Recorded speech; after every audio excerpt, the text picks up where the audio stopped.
My dad quickly kicked me out after I renovated in their house. "Your sister will live here," my dad said. So I left and didn't say anything, and when they found out 48 hours later that I should have known better. Looking back, it was obvious. My parents had always been the type to take without giving back, to act as if generosity was a favor rather than a responsibility. But I ignored it because at the time I still believed that family was supposed to help each other. When I hit a rough patch financially, I didn't immediately panic. My contract job had ended suddenly, and although I had savings, they wouldn't last forever. Rent, bills, and everything else were piling up, and I needed a way to stay afloat. Moving back in with my parents seemed like the best option, at least for a few months. They had the space, and when I brought it up, they agreed without hesitation. But there was a catch. The house needed work. My dad made it sound like a perfect deal. If I helped fix the place up, I could stay rent-free. I had some renovation experience, and the bedroom I was to move into was in serious need of repair. The walls were cracked, the carpet was old and stained, the door was broken, and the entire hallway leading to the room was a disaster. My dad pitched it as if I was doing me a favor. "You get to stay here, and we'll finally make this house look decent. Everybody wins." So I agreed. I worked nonstop for almost 2 months. Mornings started early, and most nights I was up late, covered in dust and paint, sore from kneeling on hardwood floors. I ripped up the old carpet and installed laminate flooring. I filled cracks, painted the walls, replaced the broken door, and built shelves into the walls for storage.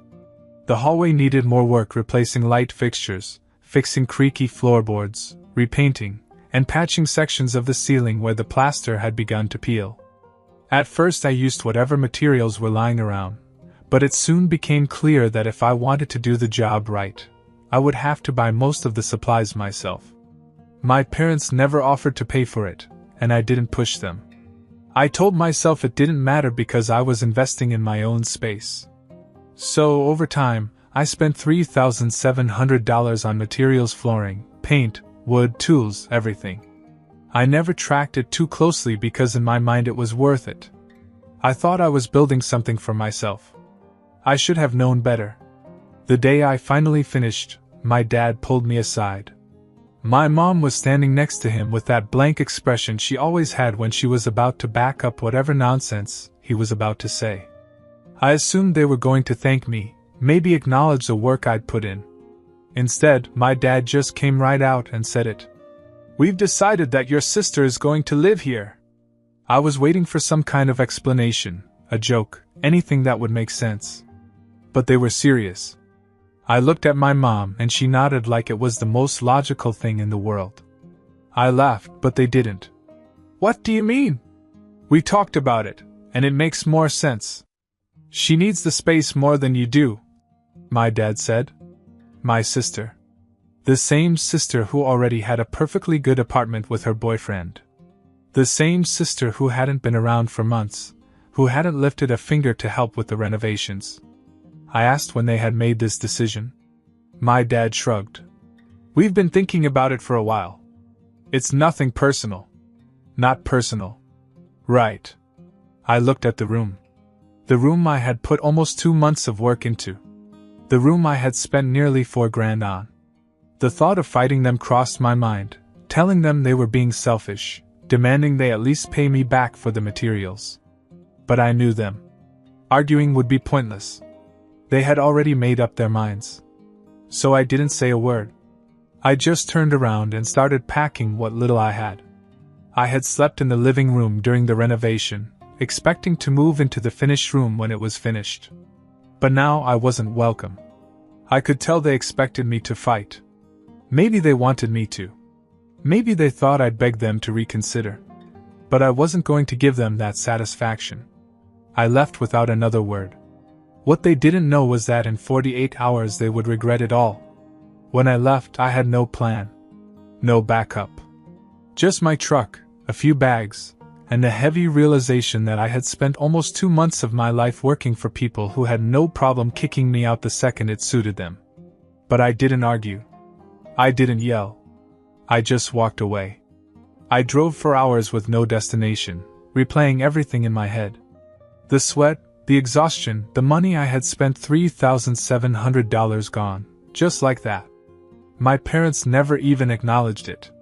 They watched me pour my time and savings into their house and acted like it was nothing. That night, I parked outside a 24-hour gas station and slept in my truck. It was cramped and uncomfortable, but it was mine. That was more than I could say for the house I had just left behind. The next morning I knew I had to come up with something. My savings were low and I didn't want to waste what little I had on a motel. I started reaching out to people to see if anyone had a couch I could crash on. Most of my friends lived too far away or had their own stuff going on, but then I remembered Mike, an old coworker I used to be close with. I called him up, explained the situation without too many details, and he didn't even hesitate. "Dude, come over. Stay as long as you need to." So I drove over to Mike's house, about an hour away. The second I walked in, he handed me a beer and didn't ask any questions. That was exactly what I needed. Then, 48 hours after I left, everything changed. My phone started blowing up. Missed calls from my dad. Texts from my mom. Even my sister, who rarely texted me, had sent multiple messages. I ignored them at first. Let them sit. But the more notifications I got, the more curious I became. Then my cousin Sarah texted me. "Dude, what did you do? Your parents are freaking out." I frowned and replied, "What are you talking about?" Her answer came almost immediately. "They won't tell me, but they're losing their minds. My mom said your dad is talking about getting lawyers involved? WTF?" That made me pause. Lawyers? What the hell were they talking about? Then I saw another message from my dad. "You better fix this. Now." I stared down at my phone, completely confused. I hadn't done anything. I had left without a word, I hadn't touched their house, I hadn't done any damage. I had left, and that was it. So why were they panicking? I leaned back in Mike's chair and thought about it. And then, slowly, it hit me. It wasn't what I had done. It was what I had taken. And the moment they realized what was missing, they knew they had fooled themselves. I ignored their messages for hours. Let them sit in whatever mess they had created for themselves. But the texts kept coming, and soon my sister started calling too. That was unusual. She barely ever reached out, even when things were normal. I let it go to voicemail, but curiosity got the better of me. I wanted to know exactly what was going on. Instead of calling her back, I texted Sarah. "Okay, tell me what's happening." She responded almost instantly. "Your sister showed up to move in and lost it. Your dad is pissed. Mom's crying. Everyone's freaking out." I smirked. Good. I knew my sister well enough to picture the scene. She probably showed up with her boyfriend, expecting a perfectly finished bedroom, only to realize she had walked into a disaster. And the best part? I hadn't done a thing. I had left the house exactly as it was. The floors were installed. The shelves were built. The lights were working. Everything was done, just as I had planned. So what went wrong? I texted Sarah again. "What's the problem?" Her response made me laugh out loud. "Apparently, the house stinks." I blinked. "What?" "Yeah. Your sister said there's this horrible smell in the bedroom and hallway, like something died in there. She freaked out and refused to move in." Now, that was unexpected. I frowned, thinking back. I had done all the work myself. There was no way I had left anything behind that could cause a smell like that. But then, something clicked. The flooring. The hallway and bedroom had water damage before I started renovations. That's why I had to rip out the old carpet. Underneath, the subfloor had been damp and slightly rotted in some places. I told my dad we needed to replace it completely, but he refused. Said it was too expensive, and told me to just lay the new flooring over it. I argued, but in the end, I did what he wanted. Now, 48 hours later, after being sealed under laminate flooring, That moisture was probably turning into full-blown mold. And it was coming through. I grinned. They did this to themselves. If they had let me do things the right way, there wouldn't be a problem. But they cut corners, like they always did, and now the smell of rot was seeping through their brand new renovations. Sarah texted again. Your dad's calling contractors to figure out what's wrong. But they said they might have to rip everything out. He's saying you ruined the house. I couldn't stop laughing. The man who kicked me out after using me for free labor, the man who let me pour $3,700 of my own money into his house and then turned around and gave the room to my sister, was now facing thousands of dollars in repairs. And the best part? I didn't owe him a single cent. I sat back, sipping my beer, feeling lighter than I had in weeks. For once, I didn't have to do anything to get even. They had screwed themselves over completely. By the next morning, the texts from my mom had taken a dramatic turn. Gone was the usual guilt-tripping and passive-aggressive nonsense. Now she was begging. Jonathan, please. We really need your help. We didn't realize how bad the damage was. Your dad is overwhelmed. If you could just come back and help finish things, we would really appreciate it. I wasn't stupid. I knew exactly what was happening. My sister had refused to move in, the smell was getting worse, and now, suddenly, they needed me again. I ignored them for a few hours, but then my sister called. I picked up, mostly out of curiosity. Jonathan, listen, she said immediately. I know you're mad, but this is serious. The house is basically unlivable. There's mold or something under the floors. I can't move in until it's fixed. I almost laughed. Not my problem. She sighed. Dad's willing to work something out with you. Can you just come look at it? Work something out. Right. Like how he had. Worked something out. Before by kicking me out the second I was done? I wasn't planning on going back, but something about the way she said it made me curious. I wanted to see it. To stand there and watch them struggle with the mess they had made. So I told her, fine. I'll come by. But I'm not promising anything. A couple of hours later, I pulled into the driveway. My dad was already outside, pacing back and forth with his hands on his hips. The second he saw me, he waved me over like nothing had ever happened. Jonathan, good to see you, he said, forcing a smile. Come take a look. I stepped inside, and immediately I smelled it. It was even worse than I imagined. A thick, musty stench filled the hallway, like rotting wood mixed with mildew. The air felt heavy, damp. My sister stood in the doorway to the bedroom, arms crossed, looking miserable. I can't live here, she muttered. It smells disgusting. I stepped farther in, pretending to examine the flooring. I didn't need to, though. I already knew exactly what was wrong. The moisture trapped under the new floors had turned into a full-blown mold infestation. To fix it, they'd have to rip everything out.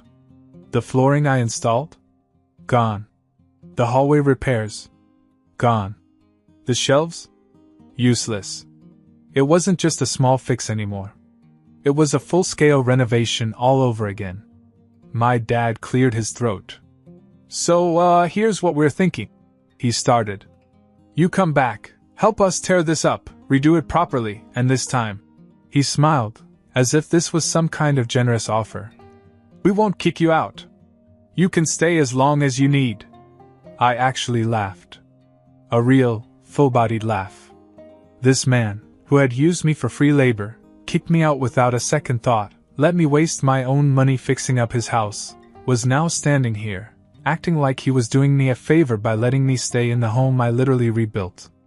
I shook my head. No. His smile faltered. What? No, I repeated. I'm not fixing this. His face turned red. Jonathan, be reasonable. This is your family. We all need to support each other. I just smirked. That's funny. You didn't feel that way 2 days ago. My sister looked away, my mom shifted uncomfortably, but my dad, he was still trying to keep control. We made a mistake. We should have handled things differently. But what's done is done, Are you really going to let your family struggle when you can help? Yes, I said simply. I turned around and walked straight out the door. No yelling. No arguing. No drawn-out fight. Just no. And damn, it felt good. I walked out of that house with a grin on my face, got in my truck, and drove off without looking back. I expected that to be the end of it. I had made my decision, and there was nothing left to say. But my family? They weren't done. I had barely been back at Mike's place for an hour when my phone started blowing up again. I ignored the first few calls, but then Mike, who had been scrolling on his phone, suddenly laughed. Dude, he said, holding up his screen. Your mom just posted on Facebook. I frowned. What? He turned the screen toward me, and there it was. A long, dramatic post from my mom, talking about how her ungrateful son had abandoned his family in their time of need. She didn't name me directly, but it was obvious who she was talking about. She wrote about how they took him in when he had nowhere else to go, and gave him food and shelter, only for him to turn his back on his own family when they needed him the most. She made it sound like I had refused to help out of pure spite, completely skipping over the part where they kicked me out after using me for free labor. The comment section was full of people eating it up. That's awful. Family should always come first. Kids these days have no respect for their parents. I can't believe he would do that to you. Mike scrolled down. Oh, here's the best one. Your aunt saying, "Don't worry, sis, I'll have a talk with him." I sighed. Fantastic. It didn't take long for the texts from relatives to start rolling in. My aunt messaged, "Jonathan, how could you do this to your parents? After all they've done for you?" My uncle added, "I don't know what's going on, but whatever it is, just fix it. They're your parents." Even my grandma, who barely knew how to text, sent a shaky, "Why you do this?" I was about to put my phone on silent when Sarah called. I picked up. "Let me guess you saw the post?" She sighed. "Yeah. And it's worse than you think." "How so?" "They're telling people you stole from them." I almost dropped my phone. "What?" "They're saying you left in the middle of renovations and took important materials with you. Like screws, tools, whatever. That's why the house is falling apart." I laughed. Out loud. "They do realize I didn't take a damn thing, right?" "I know," she said. "But that's not the point. They're trying to make you look like the bad guy. And people are eating it up." I shook my head, completely floored. I expected them to be pissed. I expected some guilt tripping. But straight up lying? That was a new low, even for them. Mike leaned back. "So, what are you gonna do?" I thought about it for a second, then smiled. "Nothing." Sarah was silent for a beat. "Seriously?" "Yep," I said. "They want me to react. They want to fight.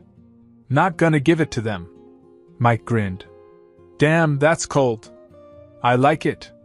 Sarah sighed. "Well, good luck. But, don't be surprised if they try something else." She wasn't wrong. Because less than 24 hours later, my dad showed up at my job. The next day, I was at work, trying to move on with my life, when I looked up and saw my dad standing in the lobby. I almost laughed. Of course he showed up. I worked at a warehouse, managing inventory. It wasn't a fancy job, but it paid the bills, and most importantly, it was mine. A place where they had no control over me. I sighed and walked over. "What are you doing here?" My dad crossed his arms. "We need to talk." I could already see it in his face. He wasn't here to apologize. He was here to lecture me, to pressure me, to act like he still had some kind of authority over me. I didn't even let him start. "Save it," I said. "I'm not coming back. I'm not fixing anything. I'm done." His jaw tightened. "Jonathan, you're being unreasonable. Your mother is sick over this. She hasn't slept since you left." I scoffed. "She slept just fine after kicking me out. Funny how that works. She just wants her family back together." He continued, Ignoring me? We all do. But you've put us in an impossible situation. Do you really think this is fair? I stared at him. Fair? Let's talk about fair, I said. Fair would have been letting me move into the room I renovated. Fair would have been respecting the work I did instead of throwing me out the second I was done. Fair would have been not lying about me online, making me look like some ungrateful thief. His face darkened. We only did that because you forced our hand. I laughed. You forced your own hand. I didn't do anything. You screwed yourselves over, and now you're looking for someone to blame. He sighed, rubbing his forehead. Look, I'm not here to argue. I'm here to fix this. Let's just come up with a solution. There is no solution, I said. You made your choice. Now I'm making mine. His expression shifted. He knew. He could see it in my face. I wasn't budging. Jonathan, he said, lowering his voice, trying one last time. We're still your family. No, I said. You're just people I used to know. He opened his mouth, but I was already walking away. That was it. No yelling. No drawn-out fight. Just done. A week later, I blocked all of them. Changed my number. Moved to a new apartment. Sarah kept me updated for a while, telling me how my parents were playing the victims to everyone who would listen. My dad told the family I had turned my back on them for no reason. My mom cried to relatives about how she didn't know what went wrong. But after a while, I told Sarah to stop updating me. I didn't care anymore.